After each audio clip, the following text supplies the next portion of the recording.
కళ్ళు కైపెక్కించే పోకళ్ళు కాటేస్తే కాదంటానా ఇప్పుడైనా వయసేమైనా సొగసేమైనా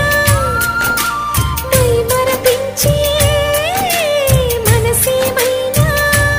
నవ్వు నవరాత్రి నీ కోసం తీసుకువస్తున్నా మైనా ఏమైనావే మన్మథ మాసం అయినా ఎంతైనా ఇది మెత్తని మోసం